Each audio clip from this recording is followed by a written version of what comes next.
What's up, everybody? Welcome in to another episode of The Lawyer You Know. And while there's no court for Karen Reed today, we decided to still provide a little content. And that gives us the opportunity to talk to somebody else about this case and not just watch clips from the trial. And who better to do that with than Mark Bederow himself? Let's get to it.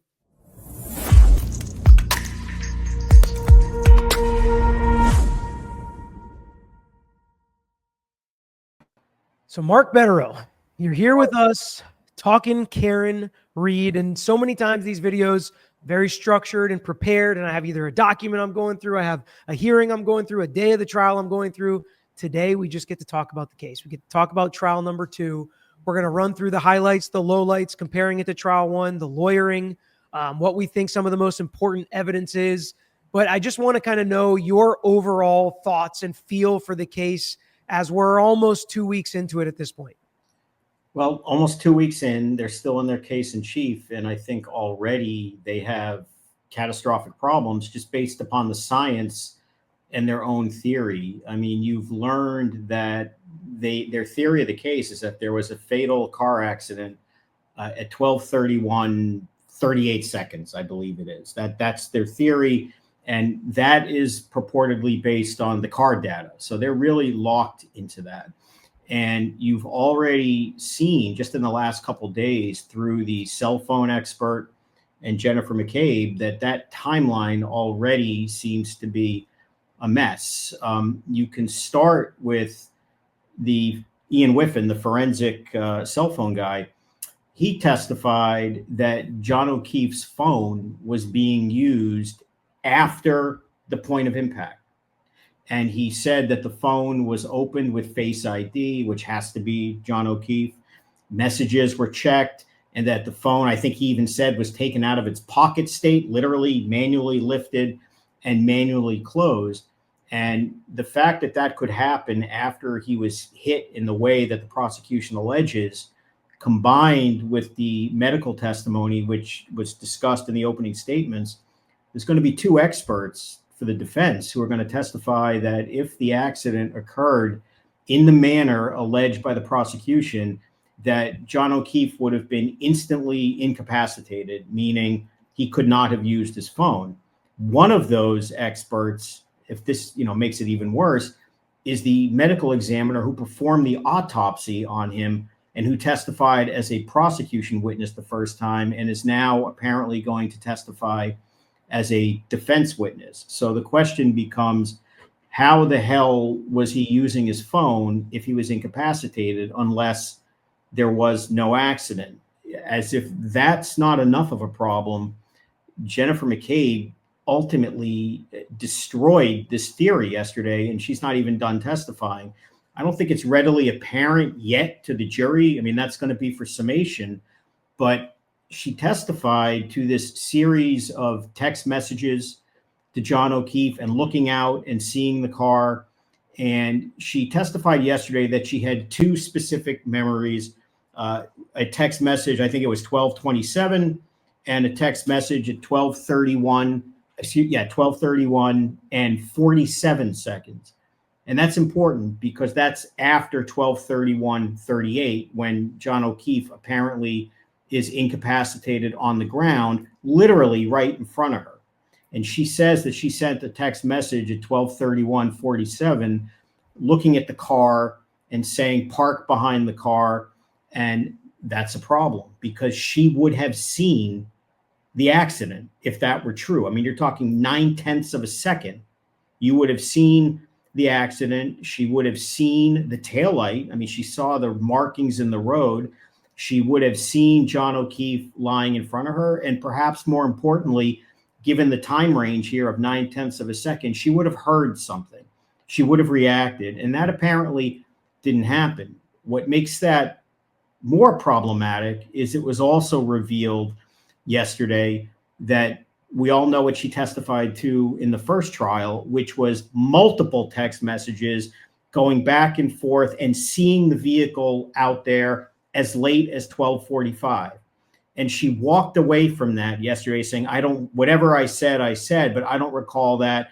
I just remember these 2. And that feels so contrived to meet the specific timeline that the DA now has to satisfy, but which they didn't use at the first trial. And what I'm wondering is if there'll be cross-examination today on that point about what led her to somehow in the last year remember that the last text that she has knowledge of was at 12:31, and that the other ones that came later somehow didn't involve seeing the car. And what I would like to see is if they kind of compare her improved memory to fit their timeline the same way they improved the firefighter Nuttall's memory, where he met with Hank Brennan and Brian Tully and somehow remembered, with his memory getting better, that I heard the words, "I hit him 3 times instead of 2 times," which of course synchronizes with Jennifer McCabe. So even with all the other issues that I think Jennifer McCabe has problems with, the FBI testimony, which, I mean, we can talk about this later. Yeah. That, ironically, is the consciousness of guilt evidence. I mean, Brennan is trying to jam a square peg into a round hole, saying that Karen Reed drove the murder weapon home to her parents' house and put the car in the driveway. But Jennifer McCabe lying to the FBI and making 5 panic phone calls to everyone involved in the case, and then lying to the feds and then terminating the interview. That's what lawyers call consciousness of guilt. So, you know, you're 7 days into this. They're still in their case in chief. She's still under cross-examination. You haven't heard from the defense experts about the incapacitation. You haven't heard from the ARCA experts who are going to say that there was no car accident that fits the evidence. I would say this is a pretty bumpy ride for the prosecution a week into it. So a couple different points you brought up there. So I want to hit them in turn. We'll start with, don't let me forget the conscience of guilt calls with the FBI, because I have some thoughts on kind of both sides of that. But the timeline, there are 2 ways to look at that, and the way that Jennifer McCabe described everything. And you put both of them into your summation. One of them is, you would have seen something, you would have heard something, you would have walked out there if you texted your friend where to park and you expected him to come in, and at least like poked your head out the window to look out there, which you would probably see a 6'2", 210-pound body laying on a very small lawn, not covered in snow. There's no way it was covered in snow at that point. We're seconds after he was hit. So that's like the common sense argument. But every juror is a different person, and we know that. And I'm sure you've tried cases where you thought, maybe I've got a chance, and you've lost. And you've tried a case, you're like, this is a tough one, and you've won. We don't always know what a jury's going to do. So how's a jury going to look at that kind of stuff? Is going to be based on their personal experience. Do I think I would have seen it? Do I think I would have heard it? Maybe I wouldn't have heard it because of this. One thing almost no juror struggles with is a good timeline, to me. And in cases, so in some state court cases with certain judges, I'd be allowed to do this. In federal court here, I'd never be allowed to do this. But I don't know if you have done it in your practice in New York or in Boston. Do judges, or do you think Canoni would allow them to put a butcher block up there and have, okay, Jen McCabe, you wrote a text message at 12:31, you saw him at this time, and write it while she's on the stand? I have found that to be more effective in closing argument when you can take all those pages out, create a timeline based on those pages to show how it just does not match up. And it's not just a lawyer making an argument in closing, because lawyers twist words and, you know, they wordsmith and they lawyer and they do this. Like, no, this was from Jen McCabe. You guys were all sitting here when I wrote this down and she confirmed. Now, what would she confirm and what would she not remember? That would be one point, but at least they stipulated to certain timelines. Do the same thing with Ian Whiffen. What does the data show? Data shows this, data shows this, data shows this.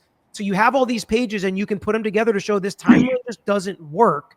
And I don't know, the first trial, I think Lally was purposely vague on the timeline and not really sure when it occurred. Right. Brennan is tightening it up, but using Whiffen to say, well, none of this stuff is perfect. It's not exact. You know, the location's not perfect. The time of searches is not perfect with this phone data, but it's about this time that he never used his phone again. So it's like he wants to use some specifics, but not others. So I think the defense has to be meticulous, specific, and organized with the timeline, because I don't think the Commonwealth is going to, almost by design. So I agree with that. And I think if they had a demonstrative aid with the indisputable facts, I mean, you can forget what Jen McCabe says. I mean, she's credible or not. I mean, I don't think she's very credible, but like you said, jurors may see her as credible. Who knows? But to me, the line in the sand, and that the whole case will rise or fall from this literally unmovable line is this so-called triggering event that the prosecution is going to offer through their accident reconstruction people that are going to say 12/31/38. That's when it happened. It has to be. And that's because they're going to claim the car was moving in reverse at a certain speed, and they've matched up the key cycle to the trigger event and all that techno stuff. And if you draw that line in the sand, you also have Jen McCabe's text message, which comes after. I mean, and it's only 9/10 of a second, which is nothing. It's literally in real time. And they have stipulated that that text message was sent at that time, and her message was pull behind me, which would imply she sees the car. And her testimony is, in fact, I did see the car at that time, which means if the triggering event happened at 12/31/38 and she's looking directly at the car at 12/31/47, it is virtually impossible, if the prosecution theory is correct, that she would not have seen and heard the actual accident, and she would not have also perceived the immediate aftermath, which would have been her friend dead on the lawn by the flagpole in the area that she was looking. And she also would have had a view of another interesting item, which would have been the right rear taillight, because based on how the car was on the street and the prosecution alleges it was moving, that would be the part of the car that would be first and foremost in your viewpoint, would literally be the busted taillight for which the whole case centers on. So yeah, I think if they put a chart and all that, that will help. And then the other charting events, you put on the fact that at 12:32 whatever, John O'Keefe's phone came out of a pocket state, whatever, we were told what that meant. How did that happen? You were told that the phone was literally opened with Face ID, which can only be him. I mean, only his face will open the phone. And I don't think the prosecution is going to suggest that either Karen or somebody else picked up his phone and stuck it in his face. The other testimony is that around that time he checked the message and then the phone was manually locked. And all of this is occurring after the prosecution's triggering event.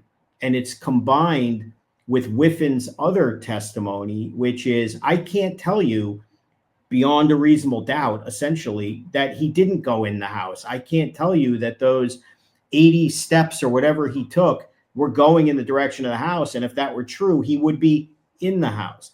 When he testified that the location data was kind of sketchy, what's the first reason in his report that he said it was kind of sketchy? Well, if it had been inside a closed structure, that could theoretically affect the location services. So you put all of this out there and recognize that there's no burden of proof for the defense. I mean, it's beyond a reasonable doubt.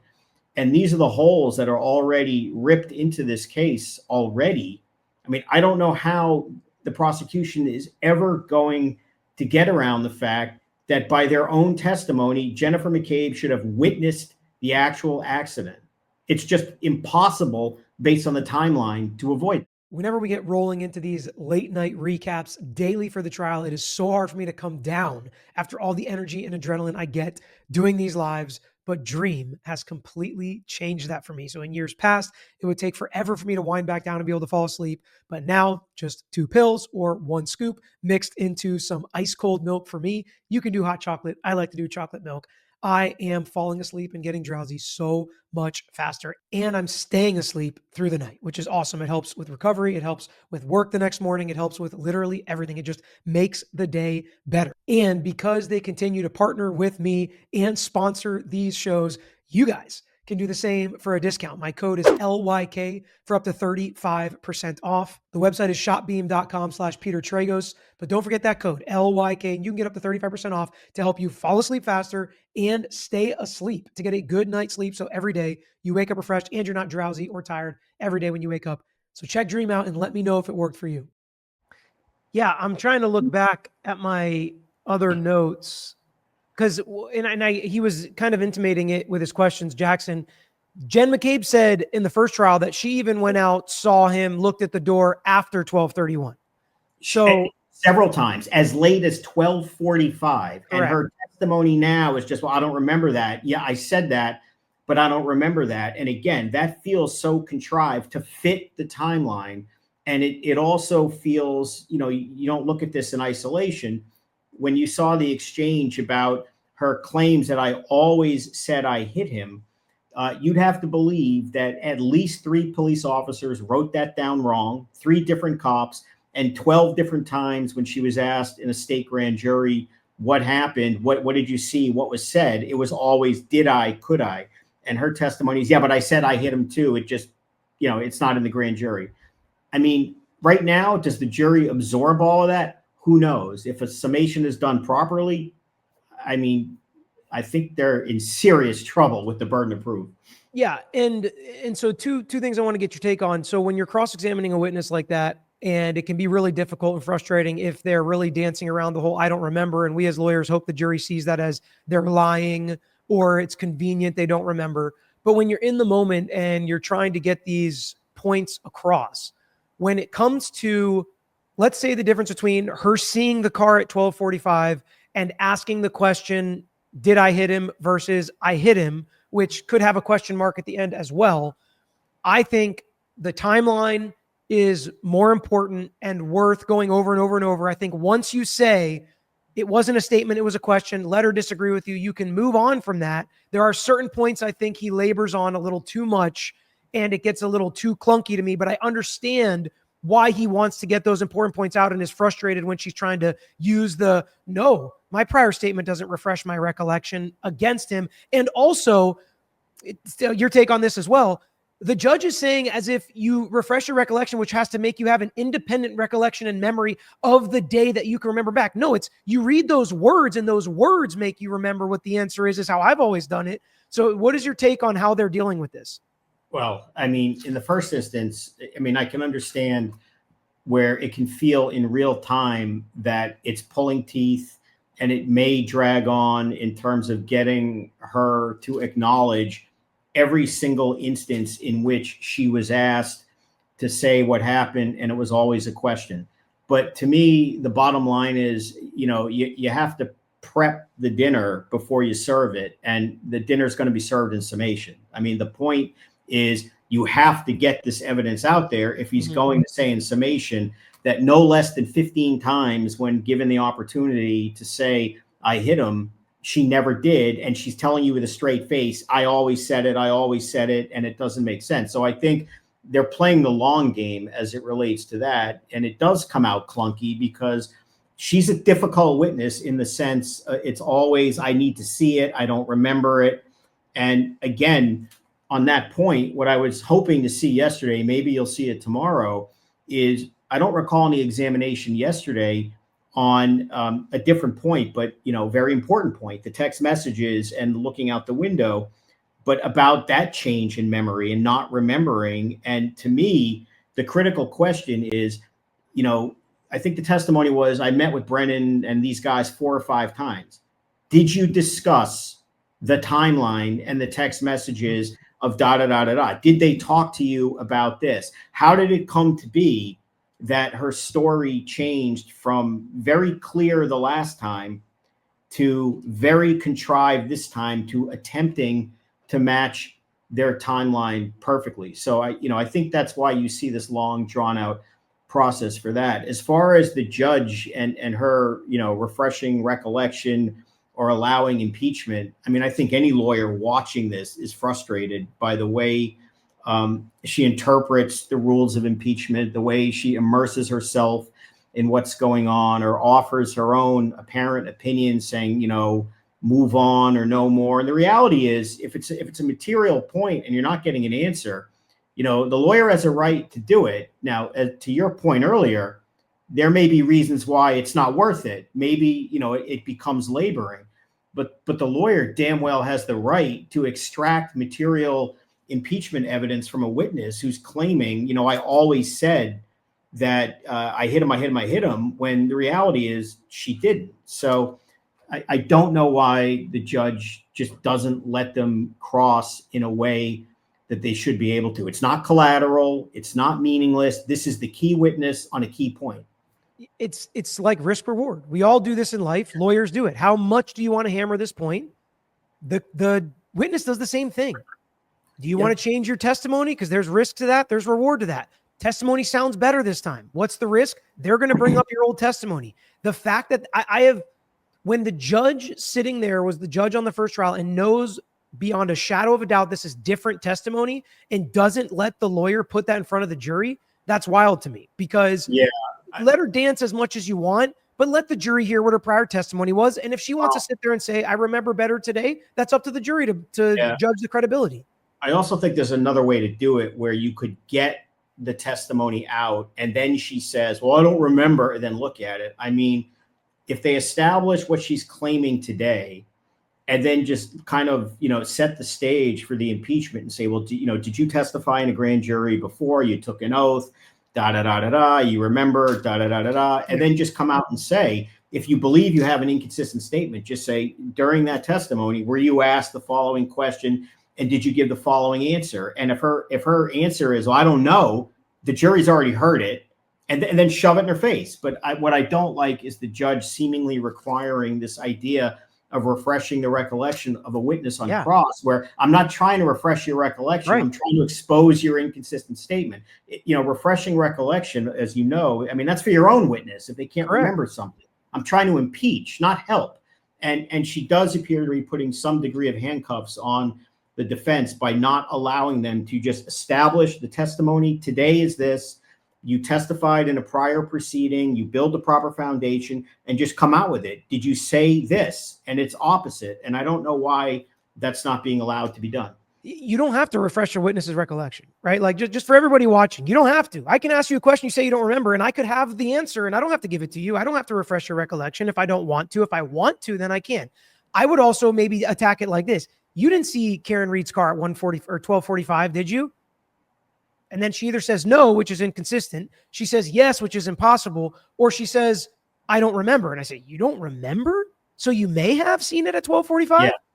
Are you denying that you saw it at 12:45? Or I would go through that for every single one past 12:31 and see what she does. And if she does it perfectly in a way and the jury believes her, fine. But I think there are, just like you ask any cross question, you put the answer in your question that in Florida, way more liberal discovery. Everybody's deposed. I know what everybody's going to say. If they don't say it, I'm going to be like, why didn't you say that at the deposition? I was there. I was asking you all these same questions. We were looking at this document together. You didn't say it there. Very different there because the discovery is not quite the same, but you have that first trial. You have it, and you have all her other prior statements. And I agree, if you kind of put her, in the box the way you just described, and what she's probably going to say is, I don't know. And after you've asked her, do you deny it?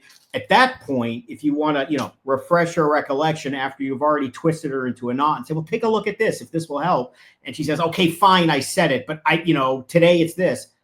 I think that probably puts more of an emphasis in the jury's eyes what it is. But I think what Alan is doing is just laying the foundation to be able to say in summation that, she nowhere ever said in any prior statement until essentially the first trial that, I hit him. But yeah, I mean, it is, in some ways it does come out clunky because she's a very difficult fighting witness. And I mean, you knew that going into this, that she was going to be that way.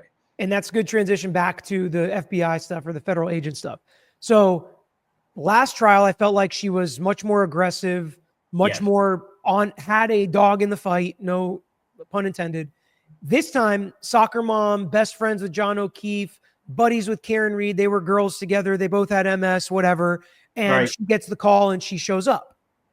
Until we get to the agents showing up to her house, her saying she's someone else, her taking 10 minutes to make 5 phone calls, then lying about those phone calls, saying she only gave 2. And with that summation, it looks really bad. Like, it looks like she's definitely hiding something. Consciousness of guilt, like you said, all that looks really bad. Not to mention, these are outsiders. These are not Ken PD. These are not Masters of State Police. These are not people she knows or their kids are friends or, Carrie's friends with his wife and they go to their house and use each other's bathrooms. Like, these are not those guys.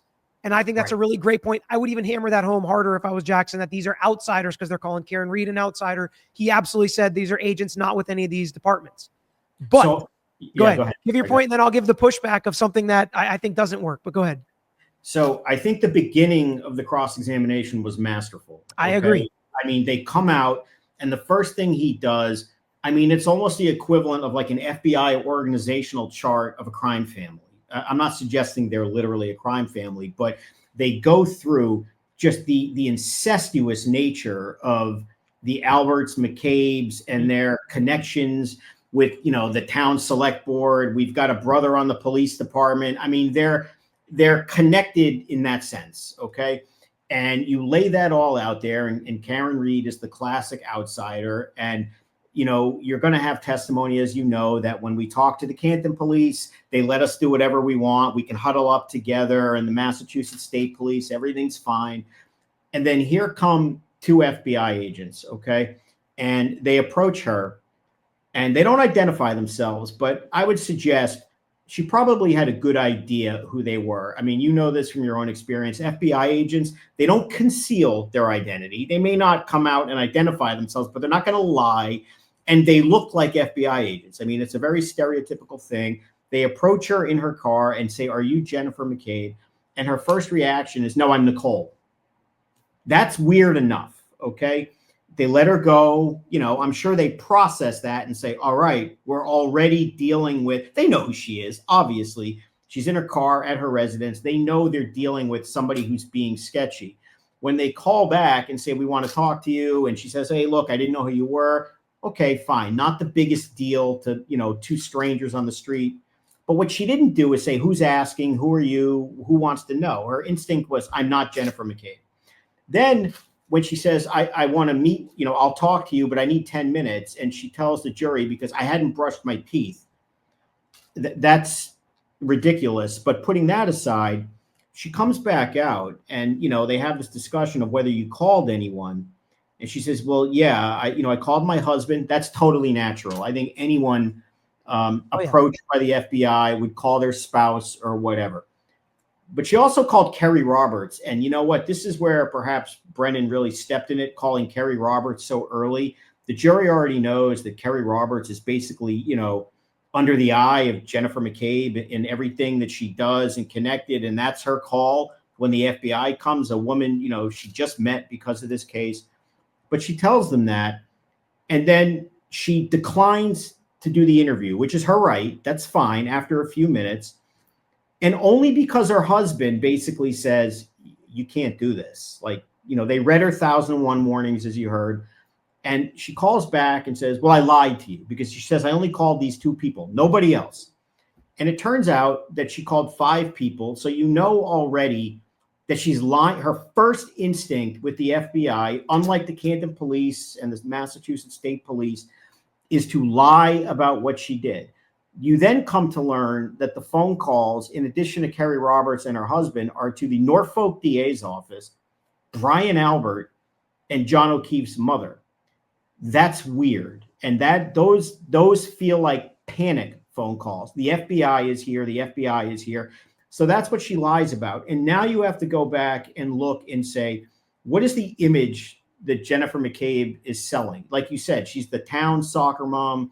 That's fine. All of that is wonderful. And, you know, whenever she gets in trouble, she kind of reverts to that, you know, "I'm traumatized. That was my friend."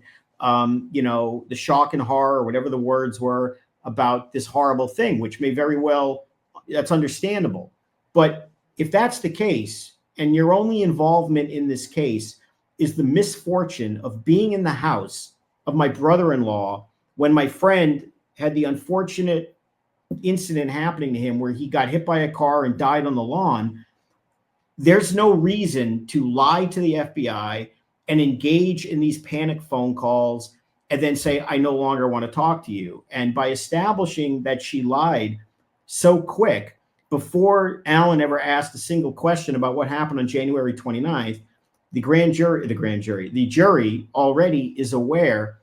Once you get her out of her comfort zone of the Canton cabal, if you will, her first instinct is to lie and panic. And that gets to the next point, which is, you know, if we're going to talk about consciousness of guilt and Karen moving the murder weapon to her father's home, putting the car in plain view in the driveway, what Jennifer McCabe did, whether you agree or not, that's powerful consciousness of guilt evidence for somebody who says, "All I did, I'm a witness. I found my friend. I'm horrified by what happened." There's no reason for her to act in such a sketchy way that she did.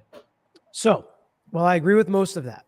Okay. Biggest pushback I would have is this is a conspiracy, that they're all covering it up. They know what happened to John, or they did it to John, or it was an accident and they were covering it up, trying to pin it on Karen Reed. Why in the world would you call Peggy O'Keefe? Why would that be one of your 5 calls if you are trying to make sure everybody's story's straight so we can make sure they don't know we are the one that ended John O'Keefe's life? Why would you call Peggy O'Keefe? Well, I don't think anybody for a second is suggesting that Peggy O'Keefe would be involved in any. I mean, that would be ridiculous to suggest. I agree with you. That's why I'm saying her call to Peggy O'Keefe is like, maybe they're just together thinking that the defense team is forcing the feds to come with some federal charges and this, we didn't do anything wrong, but we're still nervous. If she would have just called her lawyer and her lawyer was like, give him my contact information and we'll set up a call, that would have been the most normal thing in the world. That would be the most normal thing to do. You have a lawyer, or you say, I'll call you back, and you get a lawyer, and then the lawyer, of course, what do you want? What are we doing? You know, target, subject, witness, what's going on here? And the feds, you know, unlike perhaps, you know, as you know, they'll tell you, like, they're not going to like play the game of trying to trick you. As far as calling Peggy O'Keefe, you have to put it in the full context. Right after this happened, you know, Peggy O'Keefe was telling, allegedly, according to the testimony you've heard, not from her, by the way, from McCabe and Roberts, you know, you guys need to huddle up and come up with a timeline and figure out what happened. And the evidence is that right after this happened, that Peggy O'Keefe had that side-eye look at Karen Reed the day that happened. How did she come up with that? I think, you know, there's an argument to be made that comes from Jen McCabe and those people. And if I'm not suggesting that Jen McCabe is involved in anything other than some strange behavior, okay? Or I don't know who did what, and I don't think, frankly, it matters in proving or proving nothing, establishing that the prosecution hasn't met its burden. But there is a belief that if Jennifer McCabe knows what happened or is mixed up in this in any way, even after the fact, it would make sense to me that you would want to convince John O'Keefe's mother, who you know, that we're not the bad guys. I mean, and that we're letting you know what's going on and to keep them on board, if you will. So I don't find the fact that she called Peggy O'Keefe somehow exonerating in her consciousness of guilt. I would suggest the better answer is, why is she calling Kerry Roberts? Why is she calling Brian Albert? And why is she calling the Norfolk DA's office? But the person she's not calling, as you just noted, is her lawyer. And then more importantly, if she made those phone calls, knowing it's a crime to lie to the FBI, why would you do that?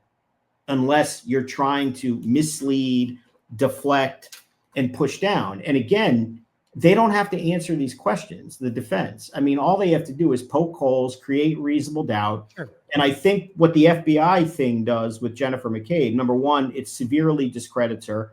It shows her willingness to lie, but it totally kneecaps the DA's argument that, you know, consciousness of guilt. I mean, they've made the consciousness of guilt issue one that you look at what Jennifer McCabe did versus what they're arguing Karen Reed did when she came to John O'Keefe's house to get the car with her family and go home. I mean, they've essentially made that issue nothing. Yeah, I agree with all of that with Peggy O'Keefe, and I think you got to get her on board. You got to keep her in. I just see no logic to calling her right then. Like she would have never known the FBI came there. You know, even if they came to her house, it's like maybe she's trying to tell Peggy O'Keefe what to tell the FBI if they come to Peggy O'Keefe after they go to McCabe. Or have they contacted you? Have they told you what's going on? It could be information gathering rather than information reporting. You know, do you know what's going on? Have they told you what they're looking at? I mean, again, it could be that, you know, obviously Peggy O'Keefe is going to be concerned with what happened to her son. And ultimately, wherever the facts go, she'll go. She obviously believes the prosecution. Right. That's clear. But I think if you presented her with compelling proof of what happened to her son, that's overwhelmingly obvious, she would go with it. But back in this time, it may very well be, you know, have they come to you? Have they told you what this is about? It may not be telling her. It may be asking information. Yeah, my final thought on the McCabe cross, which is still ongoing as we're sitting here talking, is if you watch the first trial and you know the background, the credibility is shot. And while the defense doesn't have a burden of proof sometimes you do have to prove that a witness is not credible for the prosecution. And I think that's why Alan Jackson is focusing so much on the inconsistencies, on big inconsistencies, little inconsistencies throughout. But I do think, and this is something I tell them, like I can convince myself sometimes of cases where, I believe my story and what I'm telling and our version. And then it's like, no, the jury didn't even consider it really.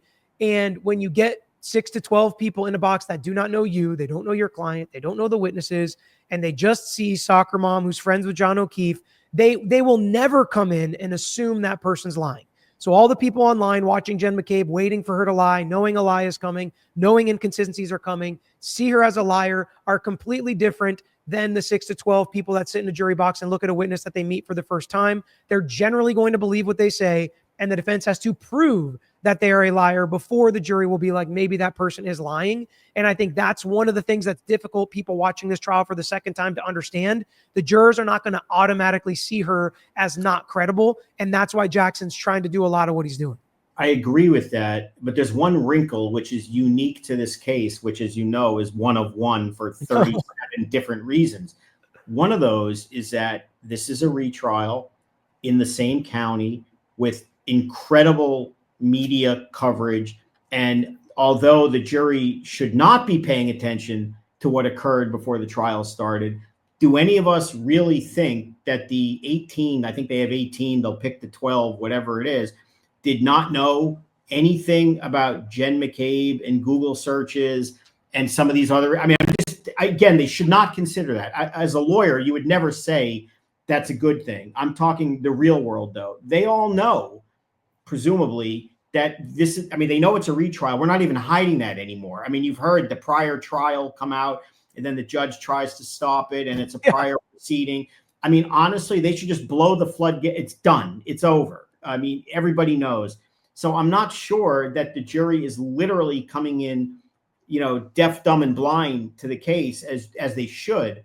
But either way, I do agree with you that, she definitely presents better this time than the first time. And the jury presumably doesn't know what she did the first time. But I would say there are demeanor changes, okay? And, it's up to them to determine whether they recognize these things. But when you saw, very confident, like you said, soccer mom on direct, if you watched the video yesterday when the FBI questions were asked, that was a deer in the headlights. There was fear on her face, as if she didn't even know this was coming, which would be surprising to me, that why you wouldn't expect that to be coming. And then there were times, not always, where she would push back and go into her soliloquies like she did in the first trial, where she looks at the jury and lectures on about, what happened and what I was feeling. And then Cannoni allows her to do it, which is totally inappropriate. But, I guess ultimately it's up for them to decide how much of that matters. But I think it's all going to be in summation. These are all points that are laying the foundation for the real point, which is just going to be the summation. Yeah, it almost feels like the judge should instruct the jury that there was a first trial and they shouldn't consider it, and it has no effect on this trial, has no effect on what they're going to do. Don't worry about why, there's a second trial. It has nothing, shouldn't be held against either side. It's almost like they should come up with some joint statement to the jury and then just call it from the first trial. We're on day 7. They're going to mess up 100 more times, and then it just looks like you're hiding stuff from the jury. The jury starts to wonder what's going on. Yeah. Ironically, she's increasing the speculation rather than decreasing, and inviting them to wonder what the hell is going on here. Why are some people talking about proceedings, prior trials, agents, different law enforcement agency? Obviously someone in the jury is going to tell the rest of the jury, of course it's the FBI. Yeah. It couldn't be any more obvious. Yeah. And, I tend to agree with you. Like, today's day and age, are jurors really never looking at their phone, opening up their phone for 6 weeks? Nobody in their life knows that they're on this jury. Anybody in their life is not sending them an article or a screenshot. It's like, it's so hard to believe. And we as lawyers have to deal with it. And a question I've gotten a ton from people is, why didn't they sequester this jury? Shouldn't that have been something that happened? What's your take on that? You could, but you're also talking about 2.5 months. That's a long time for people to do that. Are you going to be able to even get a jury? You're going to lose so many other potentially qualified jurors when you say you're going to be locked in a hotel for Mhm. 2.5 months and essentially not literally cut off from your family, but for all intents and purposes, under lock and key for 2.5 months. I mean, there's no great answer for that. I don't like it generally, just because the jurors are going to get cranky, they're going to get frustrated, they're going to get pissed off. Nobody wants to live in a hotel room alone, cut off from the world for 2.5 months. So I'm generally not in favor of it. I agree. And I'll tell you my answer, but imagine just court being done at 12 o'clock one day and the jury's like, well, you got to go back to the hotel room. We got work to do. We'll see you in 24 Seriously. hours. Yeah. I mean, and the other thing is this, like, and then what do you do? Okay, so I don't want to be obnoxious about the Magic, so we'll save that for later. Yeah, take it easy. Okay, we're just coming off it. We're young. You can only be the young up and coming fun team for so long. We're gonna get to that. But suppose you're like locked up in this hotel room in suburban Boston. Your natural instinct is going to be, I'm bored out of my mind. Put on the TV, even if you want to watch a basketball game. There's going to be news things, say tonight at 10. Jennifer McCabe, this or what. Up there, you can't get away from this. So are you not watching TV? You can't even, like, if you want to read the Boston Globe Sports, you go to the front page, it's going to be all about Karen Reed. There's no way around this. So yeah. So my answer was, in 99% of the times I've seen a jury sequestered, the defense is asking to sequester the jury because of negative publicity. Exactly. And that's why I think it's not happening in this case. I don't think the defense wants it. I think they like the publicity. I think they think it's good for them. I don't think they want to sequester the jury. And I think that's the simplest answer I could come up with, because I think they would have a very, very good argument of the publicity in this case, like you're saying, to sequester a jury because of what's going on. I agree with that, everything you just said. And also, people have asked, well, why haven't they moved for a change of venue? And the answer is the same. Why would they? Yeah. I mean, as long as they're satisfied that when they're picking a jury, they're not getting friends of Brian Albert who live in Canton, literally put on the jury in that county. That place has been saturated to death with media, the vast majority of which, not all of it, but the vast majority of which has been very favorable ever since, the middle or early 2023, when the stuff came out about, McCabe's cell phone records. And all of a sudden, the narrative started tilting towards, wait a minute, did something nefarious happen here that we're not being told? So, yeah, I agree. There's no reason for them to see this. Yeah. And, as we're really digging into Jackson's cross of Jen McCabe, it is interesting to me to see the different styles the lawyers, just even on the defense team, have. Forget about the difference between Hank and Lally, which we can get to that too. But what have you noticed, kind of? Because I think Jackson, sometimes when it gets clunky, you really notice it because it's so good. At other times, it's so smooth, it's so effective. He is hammering nails on so many important issues that when it starts to get clunky, you notice it. Then you have Alessi, who is much more of an academic feeling to me, methodically going through it. I really like the points that he makes. Are you worried about it being a little too slow and laborious going through, potentially, as a jury getting bored? I don't know. Yannetti, to me, is maybe the most relatable. Seems like the guy you can hang out with the most. Doesn't seem like a guy you got to be scared of as a lawyer in the room, which I think is really good. So, I mean, what do you think kind of the different personalities or styles of the defense lawyers so far on cross?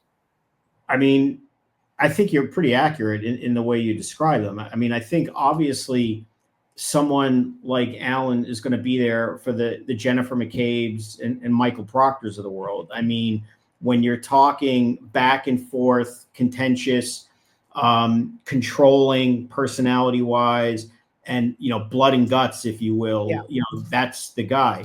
I mean, Bob has an incredible role, and you can see what an asset he's been to them, because number one, he's clearly a technical, academic, just brilliant mind. Mm-hmm. And he is perfect for experts. I mean, that's the way his mind works. And with his kind of, as you said, slower, the judge often is, you can tell, is like, I don't want to hear it with him. I love how he deals with the judge personally. I love how he deals with the judge, because you can't say he's a jerk. You can't say he talks back. So she looks like a jerk if you really pounce on him, but he doesn't back down, which I like too. He's the quintessential professional who's, and you can see it, but he's perfect to handle all of these experts, and he's establishing incredible points. If it does get a little drawn on, again, in summation, they'll bring it home. Mm-hmm. That'll be that.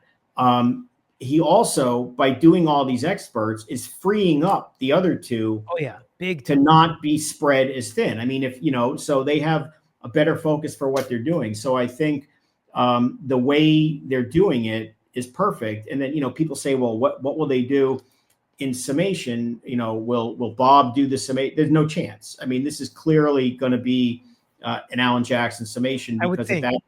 You're capped. No, you need to captivate the jury and bring it all together. But the way they all have it divided up, I think is great. Yeah, and I like how so far every time Unetti's gotten up, he's like, offices in Canton and Deadman or whatever he says. It's so funny. Yeah. Okay, so we've talked a lot about some of the issues with the prosecution's case. There's also some issues with the third-party culprit defense that the defense is presenting. We've both been on record, I think, talking about reasonable doubt's the better avenue. We haven't even really gotten to the investigation, but we have heard from some of the people involved in this cover up conspiracy. What strong points and what issues do you think you've seen so far for the defense trying to plant the seeds of a third party culprit? Well, I don't think we've seen much of it yet, just because of the way the case has been presented. I mean, it's, the way it's being presented by the prosecution this time is radically different than the first time. There was more of although it was boring as can be and over-tried, there was a logical way, whether it's the right way or wrong way. There was an issue. So here come the first responders, and they call 7 or 8 of them and the police. And it just it was almost like they were just doing it in chronological order, where here they're all over the place. I mean, you start with the opening that Brennan gave, and he wrapped it around firefighter Nuttall, which to me was crazy. To this day, I don't understand that. First guy out of the box, and then they jump to Kerry Roberts, and then they go back to this, and they try to call Whiffen, I guess, in front of McCabe for the purpose of, in their eyes, wiping out the Google search conclusively, which I don't think they did. They have an opinion that it didn't occur at 227, but I don't think he wiped it out the way they probably would have hoped. But at least at this point, there are no third party. I mean, you need Brian Albert and you need Brian Higgins. Brian Higgins so far has been a non-entity for the most part. You've barely even heard about Brian Albert in this case. You haven't even heard about taillight pieces, and whether they were there naturally or unnaturally. It appears that they're trying to, as much as possible, avoid those types of witnesses and avoid the state police and the Canton police. At some point, they're going to have no choice, obviously, to deal with this. But, I almost wonder if they're going to try to call their accident reconstruction first and then deal with the state police, thinking the same way that Whiffen would neutralize the damage from McCabe, that maybe that will, neutralize the damage from a bunch of state troopers giving ridiculous testimony that it took us 3 weeks to find taillight pieces because we just waited for the snow to melt. I mean, that's crazy. So right now, I don't think they've done much with the so-called third-party culprit, because there's really been no opportunity to do so. But to me, the third-party culprit is it's just a hybrid of their poor investigation defense. To me, the defense is very simple. Science. Like we talked about earlier with the timeline, they call their ARCA people. There's no car accident. Well, if there's no car accident, how the hell do they explain the taillight pieces? They couldn't have got there from a car accident. Then somebody would have put them there. Well, who could have put them there? Well, here comes disgraced former trooper Proctor and all of his baggage and all of that. Then you get into the crazy text chain from the Alberts and the McCabes and the Google searches. And at the end of the day, the defense says, look, we don't know who did it. All we know is the evidence strongly suggests Karen didn't do it. It's for you to decide who else, but these people were acting weird, bottom line, after this happened. So to me, the third-party culprit is kind of a red herring. It's a bridge too far. I mean, I think they might have dived into that a little too steep the first time by trying to literally pin it on, Colonel Mustard with the candlestick in the conservatory type stuff. It's just the science establishes it wasn't Karen. We can explain the taillight. It doesn't come from the taillight naturally. We know Proctor is corrupt. We know all this other weird stuff is going on. It's not our job to determine that. All it does is show that there's certainly an ocean of reasonable doubt that Karen did it. So let's all go home. Yeah, I think that they've done a good job of at least planting some seeds with all the connections and how deep it goes and how big the group is and the potential Google search. And another thing with making the connection of the whole group, it doesn't matter now if they say Brian Albert or Brian Higgins, they're going to see them as a group. And I think the defense has done a good job of kind of setting that up. As far as the presentation goes, I didn't mind whiffing before McCabe, and I think that's a great idea you brought up, that the accident recon goes before the taillights, because frankly, and I've said this, a lot of my trials, especially in civil, a lot of times in criminal, obviously the prosecution goes first and a lot of cases end in conviction. But once you get a jury with you, it's a lot easier to deal with some of the negative parts of your case. Sometimes they'll look past it. Sometimes they'll argue as if they're you. And I think the first part of this case, a lot of what Hank Brennan has tried to do, Karen Reed's bad. That's the bad guy sitting in the chair, and we're going to get her. And look at all these nice people. And look at, they were all just sitting there, soccer moms and John O'Keefe's mom and the O'Keefe family tragedy that they've gone through. And she's over there with, look at this video, these interviews that she's giving and wanting to talk about the case and making these angry faces and yelling things. And, you know, that's how I feel like they've set it up to hope the jury gets with them. We don't like Karen Reed. Solo cups and Proctor saying disgusting stuff and getting fired. It's like, no big deal. And I think if you put up a good accident reconstructionist and the jury believes that accident reconstructionist and the science and the math behind it, I think they're going to care a lot less about the taillight pieces. I'm not saying they should. I'm just saying I do think that that's a better strategy. If they believe the accident reconstruction, they're a lot more likely to dismiss the taillight pieces as distractors, as might have happened in the past. I think that 100%. I mean, that's the way to do it in theory. I think one of the problems that Brennan made, he gave away a lot of credibility right out of the box. If you're going to sit there and get all indignant over, Karen's perhaps out of context, perhaps not interviews, which everyone would agree, they're not good. They don't look good. I don't think they're going to carry the day, but it's not good. It's kind of an unnecessary error, clearly, by them in even allowing this to be an issue. But if you're going to get all righteously indignant about that, when you give your opening and you don't even mention Michael Proctor, who is literally the boogeyman in the room, and you allow Jackson just to pound that and say, they didn't tell you, and allow the defense to point out all the warts in the case, to me, as the prosecutor, you got to deal with the good and the bad, and then it's up to you to explain why the bad doesn't matter. And if to them, I guess the argument would be it's because of the science, although I don't know if that's going to work either. But what they've done so far is literally put Proctor down the memory hole, like in some, Orwell novel that he never happened. And that's a real issue. The guy was the lead investigator and was terminated because of his conduct in this very case, which goes right consistently with the whole defense. And one of the reasons he was fired was for demonstrating a bias, allegedly, an apparent bias against this defendant. They kind of have to deal with that at some point. Yeah, and as lawyers, especially when you're talking about openings, we always try to figure out, how do we deal with it? Mm-hmm. How important is the fact? Do we want to get into this? Will they bring it up if we don't? There's all sorts of things, and we overthink a lot of things where we don't bring it up and neither do they. And we're like, oh, okay. Or we brought it up and they never would. You knew this was coming. You can't pretend like it's not, and you can't underestimate what it's like for, again, a person who knows nobody in the room the first time they hear it. The first time they hear it, you cannot underestimate that. And I almost do feel like with how the case is being presented, you say it's all over the place by Brennan. It almost feels like he's presenting it in a way where the jury already has a little bit of background as they walk in, right? He almost is presenting it where like they kind of know the story. They know who some of these people are. I'm going to try to push my theory up front and not lay the background chronologically like you would have to in most cases.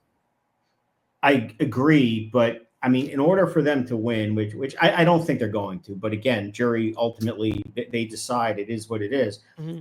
He needs to have, he wears the white hat. He's got to have a way where he can lead the jury, to come with me, trust me. Obviously his credibility is not literally an issue in the case, but practically speaking, it is. And this is a tough case for a lot of reasons. And if they think he's hiding things or not being upfront with them and not addressing these issues, it's just not a good look. He's got to lead them and say, this is okay. You're going to hear about this. And if I were him, I would come out and, I think Lally made this mistake in a different way in the first trial, but similar point. I would come out and say, this guy Proctor is a disgrace. He is a piece of garbage. He's corrupt. He's awful. None of us like this. He deserves what he got, but it doesn't matter because of this. Instead he of doesn't affect the science. He doesn't affect the exactly. measurement. He doesn't affect the Google search. What you think is your strong point, which is, he said the science and the data. Proctor doesn't affect the science. Proctor doesn't affect the data. He said some disgusting things, but he came after the fact. After Karen Reed did this, Proctor showed up. That's how you have to say it as the Commonwealth, because it's there. Yeah, and they just ignore it. And we'll see if that comes back and bites them in the rear end. Yeah. And I do want to talk about one more thing before we go. ARCA, all this ARCA stuff, right? So many. One of the things that's frustrating to me is the advantage of basically deposing an expert 3 times before a trial versus the defense have not been able to talk to multiple experts of the Commonwealth, how it's going to affect his cross-examination, how it's going to affect how everything works in the case. The advantage to Hank Brennan with these ARCA witnesses is incredible to me. And the judge, first off, a robust cross should always be allowed. Number one, a lawyer should always be able to do a robust cross. It's almost as if she's saying, go ahead and push some lines or cross some lines on cross because I'm going to let you do it because of all this stuff going on in the background. As a lawyer prepping for this, talk about how this ARCA situation, how you deal with it from either side, if you're getting the benefit of it or if you're on the other side. Well, obviously, it's an advantage to know what the other side's experts are going to say and to build grounds for cross-examination as best you can in advance. I mean, that's obviously an advantage. And, contrary-wise, if you're the other side and you don't have access to the other side's experts other than their report, you don't have a chance to depose them, examine them, that's a disadvantage. The part that I find most fascinating is just because you are allowed to conduct cross-examination or a certain style of cross-examination doesn't mean you should. And what I find fascinating is, I was a prosecutor, dealt with experts, whatever. The timeline of this ARCA thing, they were hired by somebody unknown to Karen Reed. Now, whether he wants to, the Fed, the U.S. Justice Department, whatever. Some other agency. Whatever. The point is, the defense had nothing to do with it. They get engaged and they're given a series of information and told, tell us an opinion if you have one. And the ARCA guys come up with an opinion that obviously is exculpatory to Karen Reed. Clearly. It's as exculpatory as it gets. Then at the time this opinion is created, the ARCA witnesses, they don't even know who Karen Reed is. They don't know who Alan Jackson is. They don't know who Hank Brennan is or Adam Lally or any of this. They just don't care. And again, these are not hired guns. These are guys who are as top shelf in this field. You can see the way they are. They're very credentialed. They're like every expert in a civil case. Right. That's what they all are when it comes to accident recon. Right. They're like professional witnesses. It's what they do. Professionals, but they're working for the National Hockey League. They're working for the U.S. military. They're getting engaged by, high value clients who will spend the money to get the best. Okay, fine. So they're allowed to communicate with both parties, right? At some point before the first trial. And the defense understandably says, yeah, we got to talk to these guys. These are the best witnesses. What shocks the hell out of me is that the prosecution doesn't. Why wouldn't you? Unless you're afraid of what you're going to hear and you just, like you said earlier, why not get the intel, what they're going to say? But for whatever reason, they don't even bother to try. Okay, fine. They're allowed to testify. They testify at the first trial.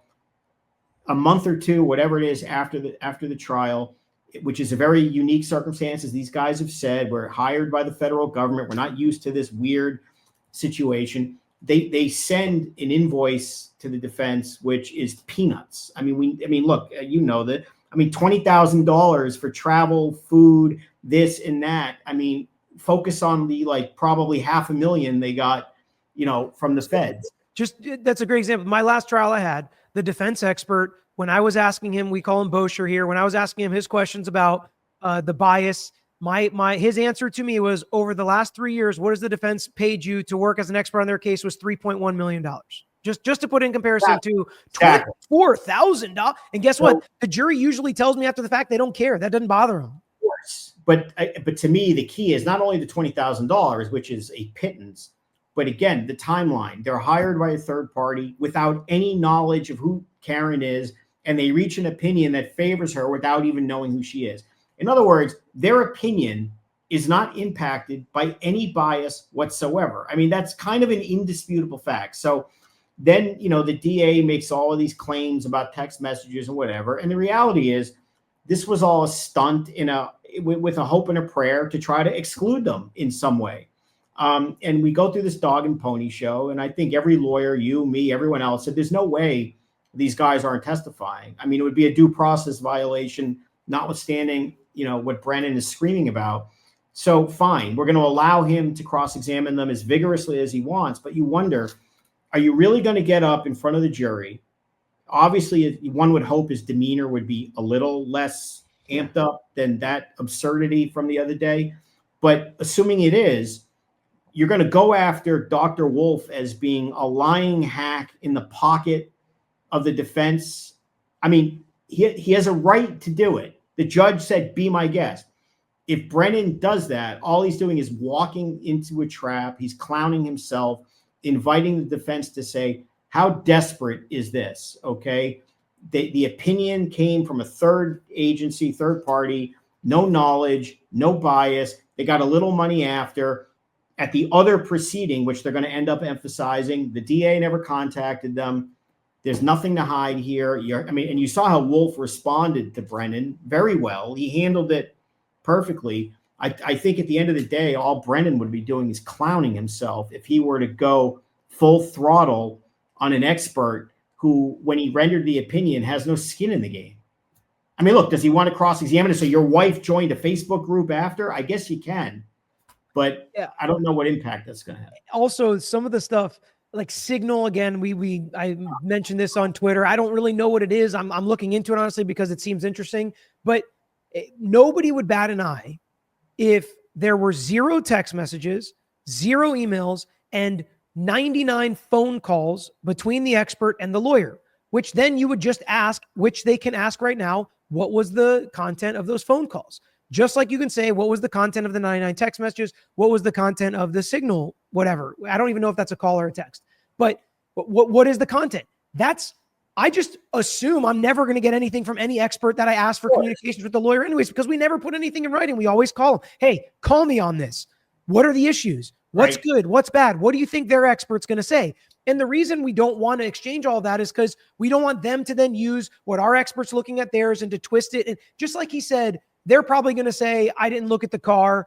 That's a non-issue, because we don't want to give them that, oh, why didn't you look at the car? Because it scientifically doesn't matter, but they're going to highlight it in front of the jury. So why would we tell them to do something that we believe is scientifically insignificant? And that's just how lawyers are with experts. They work together. Can you imagine if Brennan aggressively, again, not as aggressive as you saw the other day, no judge would allow that in front of a jury. But if he aggressively goes after Dr. Wolf and suggests that you deleted text messages and, there's critical information there that would have helped us, that the jury's going to believe that this guy, Dr. Wolf, literally is concealing evidence and deleting data that would have helped the prosecution in this case. I mean, that to me is ridiculous. And the reality is, all I think that Brennan is doing is revealing himself. He's not stupid. He recognizes that if the jury even considers that the ARCA witnesses are credible, that their opinions have some degree of possibility in light of everything else, he's toast, combined with some of the other stuff that we've talked about. So he's got to try to kneecap them anyway. But really, rather than talk about $20,000 in deleted text, the way to do it is to hope that you have an expert that is just going to pummel ARCA. That's how you beat him. That's how you beat him. But the problem is, even if the jury says, well, I don't know, that's not good for the prosecution. They need to win that issue. And I just don't know that they will, given these ARCA guys. what I have seen, and not even, I don't agree with it in some cases, but what I've seen be effective with experts is if you can point out that they didn't have all the information and your expert did. Even if you believe that information is not necessary or not relevant, I have had jurors come to me after trials and say, well, their expert, like my expert's a treating physician who's been with this, person forever, and they're just trying to help them, whatever they testify to. But the defense expert just gets all the records and they're a hired gun. But they're like, well, they had all the records and they look at their records and they're like, well, your guy didn't have everything. So I have had some stuff like that where they talk about experts on cases. But then I've also had them say, we thought your expert actually cared about the patient, cared about the client, wanted to help them. So those types of things I've seen. I haven't seen, even though it shocks me sometimes how much experts get paid, I really don't see a lot of that being like, well, they're a professional. They should get paid for their work. They should get paid a lot of money for their work. By the way, that $3 million was not their only client, right? They work for lots of car insurance companies, but it doesn't have the effect that I think he believes it has, number one. Number two, if all of these bar associations really have a problem with signal or deleted text messages, maybe the rules should say you have to record every single conversation you have with your expert, which nobody would ever vote for. That would never become a rule. So it's really just... it's not anything different than a phone call, which is not recorded. That's the way I'm looking at it, which happens in every case. I found the whole spectacle over the last several weeks about ARCA a complete farce. I think the judge put the cart before the horse. She seemed to have concluded without a real record, based on allegations by Brennan, but without a real record, that the defense had done something wrong, then ordered a hearing. The hearing turned out to be really much ado about nothing. And then she basically says, well, I'm letting these guys testify anyway, but not before as you pointed out correctly, we were debating about this online. She's got to get her dig in and then ultimately let it go. So you hit that perfectly. What was the point of all that? I mean, this was never going to result in the preclusion of these witnesses. And I think, at the end of the hearing, when Brennan says, oh, by the way, I've decided now, because this is so egregious, not only do I want to stop them from rebutting my witness, but now let's cut them out altogether. This is embarrassing for people to see for conduct of a prosecutor. I mean, he seems to have an allergy to, it is allergy season, an allergy towards allowing the defense to defend itself and put on a defense. And he keeps saying, it's all about a fair trial. It's all about a fair trial. Yet, in the middle of trial, he says you should preclude the most exculpatory of exculpatory witnesses because the doctor admitted deleting text messages, but we don't even know what they are. I mean, that's just crazy. I mean, I don't like the way it looks. I would never want to have to admit or go through with the judge that I deleted 99 text messages or, using Signal or whatever. I wouldn't really want to have to go through that without being able to give a good explanation, which she didn't even let them really give their explanation, which what was unfair publicly, I thought. But again, because the decision was made, I don't really think, they care that much. I also think that when it comes to how all of this is being presented, I think Judge Cannoni has made the right decisions a couple times here, but just done it in a way where it feels like she feels like she's got to protect some narrative out there publicly about what's going on in this case. And it's not unlike what Michael Morrissey did with his public statement, where these people are jumping into scenarios where they really have no business. But like, Judge Cannoni should not be so involved in the questioning, in the back and forth. Frankly, if the two sides agree on what they're going to present in opening, I mean, unless you think lawyers don't know what they're doing, why do I have to show the judge? He doesn't object, judge. You're not going to let me do it if he doesn't object. How does that work? Yet she wants to see everything before it's used in opening or on direct. I don't understand that. I don't understand that. I don't understand the constant sidebars. There's no gate to this trial. There's no cadence. Everything is stop, go, come up, sidebar this. We all know, she does offer gratuitous comments about, hurry up, which I think is very inappropriate, or this, and there's been much discussion about, not stating reasons for objections and things like that. But you also see situations. I mean, this happens every day in this trial. An objection is made. Okay, that means that there is a legal decision for a judge to make. The whole purpose of an objection is for the court to make a legal decision. And what you will often see is she punts to the witness to make a factual determination about the objection instead of just saying sustained or overruled. Well, was that a lie, Miss McCabe? I mean, do you know that? Number one, you're punting your obligation and giving it to the witness. And number two, let's be honest, you're telegraphing it's okay what you say here if it's not what the questioner wants to hear. And I think that's highly inappropriate. I think it's unjudicious. And my understanding from even, from what I've read, some of the commentary by former judges from Massachusetts, it's entirely inappropriate. How do you deal with that in a trial? If that's happening to you and the judge is making these comments or doing things that are frustrating you, how are you dealing with that? You have to make a record. What can you do? I mean, you have to preserve your rights. Ultimately, the judge is going to do whatever the judge wants. It's her court. But you just have to make the record. I'm assuming they have. I don't know why she would not allow. I mean, I don't see the harm if you say, objection, and she says, what's your basis for objecting? Hearsay. I don't think the jury is going to turn into pumpkins because they hear a discussion or, 99% of trials across the country, that's what they do, and it works out okay. Yeah. I mean, look, if there's a real reason that requires, approaching because it may delve into inadmissible evidence or stuff you precluded, I think we all understand that should be done outside the presence of the jury. But just every single thing that has to be done at sidebar or without explanation, and it just reverts to judicial commentary is... Without an objection, right after Jackson asks a question, she says, I'd like to remind you that the questions are not evidence, only the answers are. I'd be like, Judge, can you not say that in front of the jury? Like, highly inappropriate. It's horrible. That's so bad. That's highly, highly inappropriate, as was, I think it was Nuttall when he was being cross-examined, and there was a difficulty in extracting information about when he heard the statement and who was giving chest compressions and where everybody was. But again, this is an important fact from what apparently is an important witness. He has a right to get to the answer. And the judge basically is saying, move on, and wrap it up, which is just telling the jury, I don't think this is effective. Right. I don't think you need to pay attention. And it turns out, if he wasn't in position to hear her say, I hit him 3 times, and the video can prove it, you could agree or disagree, but that's kind of an important point for them. And she has no business to just say, I'm sick of hearing this. It's the same thing about when McCabe said things like, let me look at the paper again. The judge is like, nope, you said it doesn't refresh your recollection. Like, I can give it to her 50 times if she thinks it might refresh her recollection. Yes. I mean, another point is this. I mean, she says my grand jury testimony is 227 pages. Okay.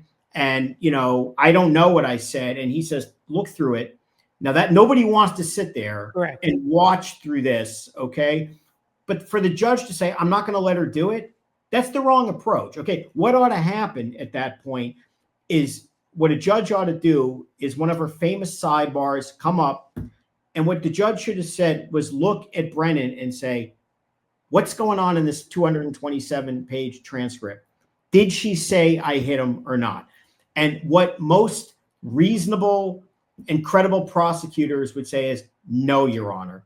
Then either A, I need a stipulation to that, or B, we're going to sit here for an hour while she flips through this transcript and then ultimately says no.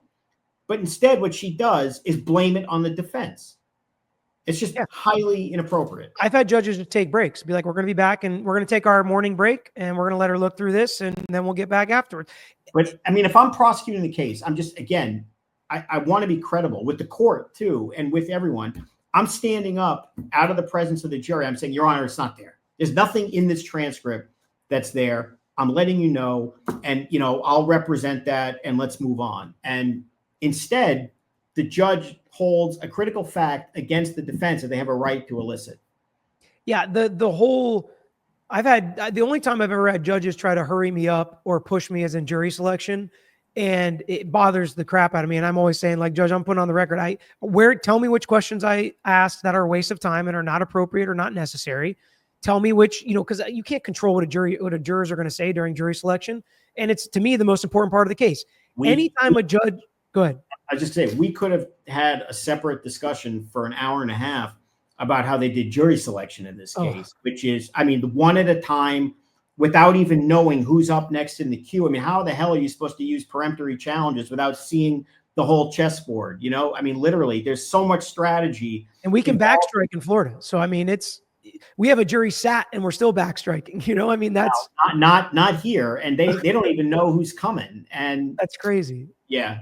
But that's a whole nother discussion. Yeah. Yeah. No, I mean, I do think it's frustrating, especially I'll say, because again, now I do a lot of plaintiff's work on the personal injury side, and I'm not going to say it's not as important to me. It is incredibly important. But when you have somebody's life in your hands and it's a criminal defense case, I have never lost an argument defending a criminal defense case when it comes to wasting time, taking too much time, needing time, cross-examining a witness, even closing arguments. Usually they'll let us go longer than we want to because they don't want to cut off a criminal defense lawyer from doing the constitutionally protected work of, you know, fighting for their client. So, you know, people don't understand how sacred it is to be a criminal defense lawyer and how you can ask for a lot and get it because you shouldn't step on the rights of somebody who could go to prison for the rest of their life. Can you imagine in a case, I mean, the first trial, and let's just assume the second trial is of similar length, maybe a little shorter just because the prosecutor is better at moving this along. There's no doubt.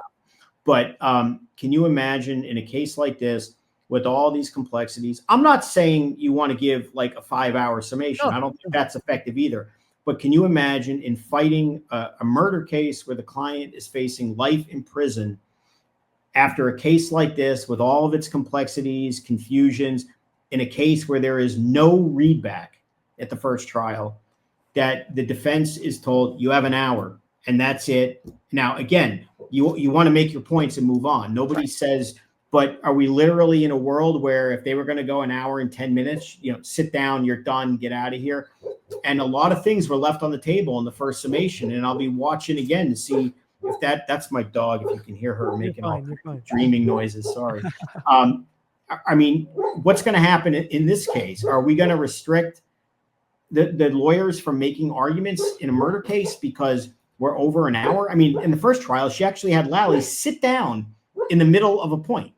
You're done. Now, it's also like, what if they want to play 5 minutes of the dash cam video? It's like, well, that's cutting 5 minutes out of your argument now. You should be able to close on a case like this. You should be able to close on a case like this. And again, you know, it's not like, you know, when they had the Trump case in Manhattan, you know, where I am, the arguments, the summations in that argument were like 5 hours. That's too long. But when they were discussing with the judge in advance and he says, well, how long do you think you'll need? And no one's complaining if that's what you want to do, but we have to know logistics. We're going to break it up. We're going to take a break and this and that. But like the judge says, I'm going to let you try your case. Here, risk reward, like we said, we talk about cross, risk reward, changing your testimony, risk reward. Right. How long do you want your closing to be? How long do you want your case to be? I think Hank Brennan is trying to tighten it up. He's not going to present as much evidence as Lally did, but will it be better because it's tighter? Those are decisions we have to make. Yeah. Agreed. Yeah. I mean, it's crazy. And I expect it to be, you know, a wild ride throughout. Hopefully we can get you on again later on to talk about it some more. Cause I mean, I just find it really interesting to talk about the lawyers stylistically and the judges and, you know, what we would do to kind of combat some of the issues they're dealing with. Everybody's always like, how would you cross them? How would you do that? It's so much easier to watch it and to rewatch it and to think about it while we're sitting here, you know, watching a game or whatever, and talk about what we would do different. In the moment, it is very hard. There's a million things going on at once. And so it's always harder in the moment. And the speed is fast. I mean, everything's happening in real time without any chance to reflect. And it's very different than armchair quarterbacking. So you know, I mean, it's a whole different thing. That's true. Yeah. And especially when it comes across, like you can prep all you want. I'm very prepared in my cross, but you have to be responsive to what they do on direct. You've got to take the notes. It's got to be a combo. It can't just be whatever you prepped the night before. Yeah. You can't make an outline for cross about, there are times where within 2 seconds, you need to go down an alternative path and hit while the iron's hot or adjust. And a lot of it's just feel and instinct. I mean, it's an art. Cross is an art form. It's not writing out a question to hit this and hit that. There's a lot of feel. And while it's great to have all these former and prior statements, that's a lot more work and a lot more to keep track of and a lot more sites to have. Yeah, no, it makes it difficult. I mean, there are sometimes too much is too much. I mean, it becomes overwhelming. And so things do get lost. That's true. Yeah. Yeah. All right, Mark, I appreciate it. Thanks for coming on. We'll get you back on later. Everybody follow him on Twitter. He's a great follow on Twitter. We'll muck it up a little bit more, I'm sure, as the trial goes on, I hope. But thank you so much. I really appreciate it. I always enjoy hanging with you for a while. Yeah, nice talking to you. We'll see you. Thanks for watching another episode of The Lawyer You Know. If you enjoyed the episode, please hit the thumbs up and share with your friends who may be interested here on YouTube. And don't forget to subscribe. You can also follow us on Instagram, Twitter, Facebook, and TikTok. And don't forget to check out the Lawyer You Know podcast with new seasons dropping every quarter. If you have a case you want to talk to us about, if it's a personal injury case, wrongful death, catastrophic injury, car accident, or slip and fall case, please email us at lawyeryouknow@gmail.com. And of course, all these links I just mentioned are included in the description below on this episode and every episode. So until next time, this is Peter Tragos, The Lawyer You Know.